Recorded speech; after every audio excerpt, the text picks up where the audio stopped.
جس نے کلمہ پڑھ لیا ہے، مسلمان ہوا، رسول اللہ کا غلام ہوا، تو پھر اس نے احتیاط سے زندگی گزارنی ہے۔ جو بے لگام لوگ ہوتے ہیں میں ان کی بات نہیں کرنا چاہتا۔ اللہ کریم کے جو خاص بندے ہوتے ہیں، جو کلمہ پڑھ لے، مسلمان ہو جائے، مومن ہو جائے، تو پھر ان کو کچھ تقاضوں پہ عمل کرنا ہوتا ہے۔ اور معذرت کے ساتھ ہمارا فی زمانہ پہ دور چل رہا ہے، اللہ کریم کے محبوب کریم صلی اللہ تعالی علیہ وسلم کا فرمان مبارک ہے کہ جب تمہارے ساتھ کوئی بلائی کرے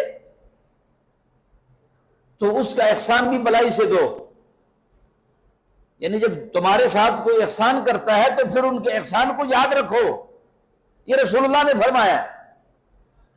جب تمہارے ساتھ کوئی احسان کرتا ہے، بھلائی کرتا ہے، تو پھر تمہیں اس احسان کو یاد رکھنا چاہیے۔